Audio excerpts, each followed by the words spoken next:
Assalamualaikum warahmatullahi wabarakatuh. Alhamdulillahirrabbilalamin. Wassalatu wassalamu ala asyrafil anbiya wal mursalin wa ala alihi wa sahbihi ajmain, amma ba'd. Pertama-tama dan yang paling utama, marilah kita panjatkan puja dan puji syukur kita kehadirat Allah Subhanahu wa taala, yang mana dengan rahmat serta karunia-Nya kita masih diberikan kesehatan hingga saat ini. Salawat serta salam semoga tetap tercurahkan kepada junjungan kita Nabi besar Muhammad sallallahu alaihi wasallam. Sekurang-kurangnya dengan mengucapkan Allahumma shalli ala sayyidina Muhammad wa ala ali sayyidina Muhammad. Baiklah, perkenalkan, nama saya Muhammad Taufik Rahman dari prodi jurusan PAI Pendidikan Agama Islam asal kampus Sekolah Tinggi Agama Islam An-Nadwah Kuala Tungkal. Selanjutnya di sini saya akan sedikit menjelaskan atau memaparkan tentang akal dan hati di jalur timur. Baiklah, langsung saja.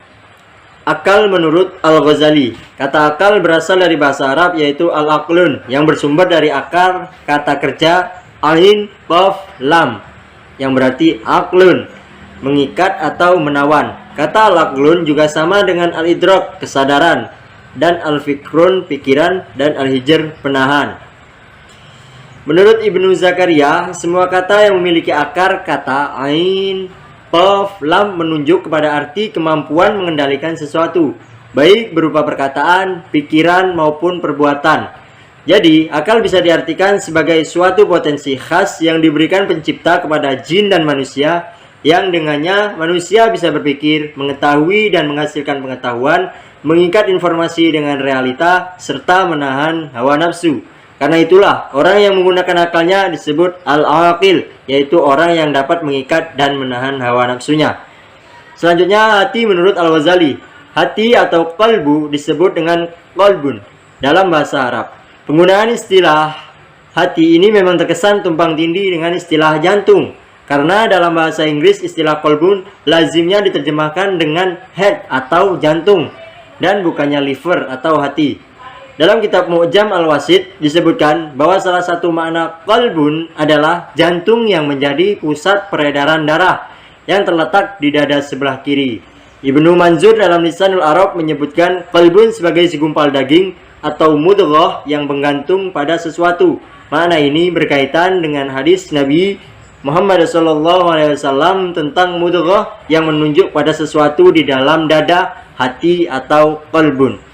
Qalbun juga memiliki arti inti atau lub dari segala sesuatu, seperti sabda Nabi Muhammad SAW, setiap sesuatu adalah qalbun atau intinya, dan inti Al-Quran adalah surah Yasin. Sepertinya pengertian demikian juga dikemukakan oleh Ibnu Qayyim Al-Jauziyah yang menggunakan kata qalbun untuk menyebut jantung sesuatu, seperti Yasin sebagai jantung Al-Quran. Hal itu menunjukkan bahwa pengertian Ibnu Manzur ini secara umum hampir sama dengan Al-Ghazali, terutama potensi akal sebagai pengikat atau penahan hawa nafsu. Al-Ghazali menggunakan kata qalbun pada diri manusia lebih sering menunjukkan jantung, inti dan pusat di diri manusia.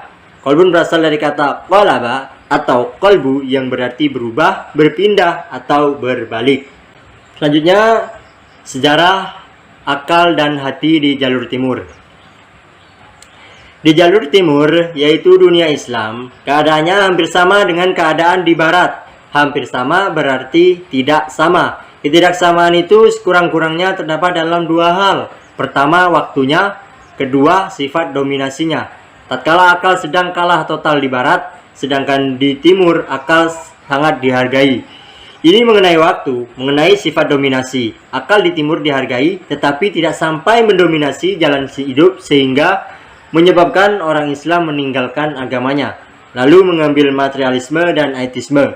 Sedangkan di barat, dominasi akal terlalu besar sehingga orang ada yang mengambil materialisme dan ateisme, sementara hati tatkala mendominasi menentang akal secara total.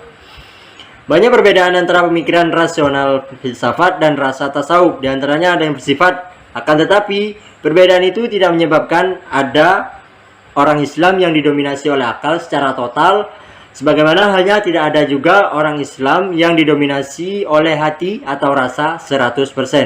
Buktinya ialah tidak ada filosof maupun sufi Islam yang meninggalkan iman, apalagi sampai mengambil paham materialisme dan atau ateisme. Filosof menafsirkan kitab suci terlalu didominasi oleh akal rasional. Metode dan ukurannya ialah logika. Dari cara ini muncul pendapat mereka yang sepintas seperti berlawanan dengan teks kitab suci.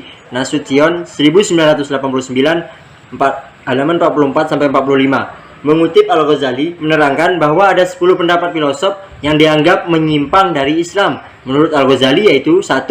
Tuhan tidak mempunyai sifat. 2. Tuhan mempunyai substansi sederhana dan tidak mempunyai hakikat. 3. Tuhan tidak mengetahui partikular atau juz'iyat. 4. Tuhan tidak dapat diberi sifat genus dan diferensia. 5. Planet adalah bintang yang bergerak dengan kemauan.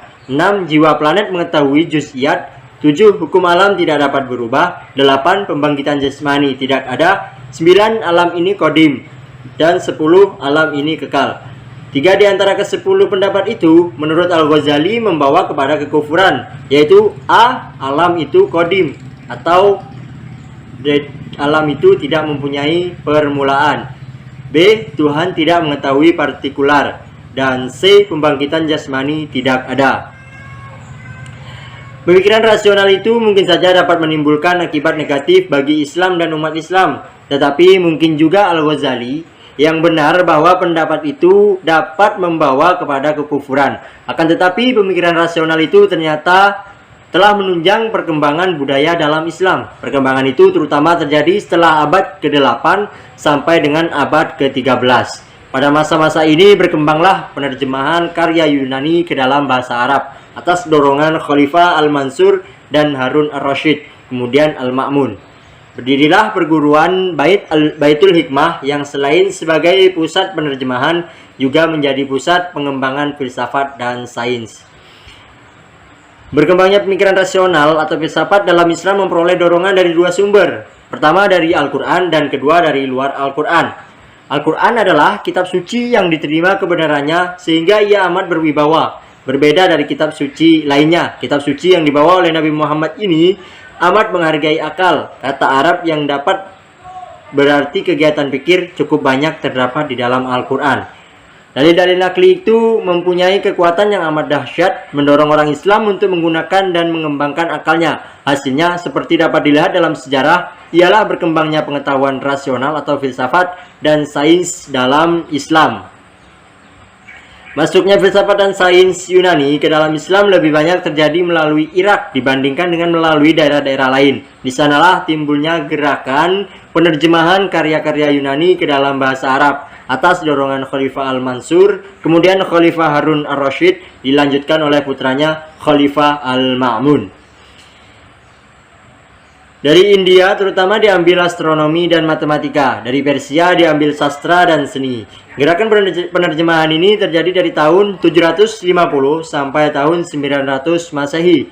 Inilah riwayat singkat masuknya filsafat dan sains Yunani dan India serta Parsi sedikit ke dalam Islam. Oleh karena itu, dapatlah dipahami mengapa filsafat dengan beberapa cabangnya cepat berkembang di dalam masyarakat Islam. Dalam perkembangan sains dan filsafat itu, jasa orang Islam sekurang-kurangnya ada 3. 1. Menerjemahkan. 2. Membuat komentar sehingga karya Yunani itu lebih mudah dipahami. 3. Menambahkan beberapa hal baru, termasuk koreksi-koreksi. Demikian yang dapat saya sampaikan. Kurang dan lebihnya saya mohon maaf. Wallahul muwaffiq ila aqwamit thoriq. Wassalamualaikum warahmatullahi wabarakatuh.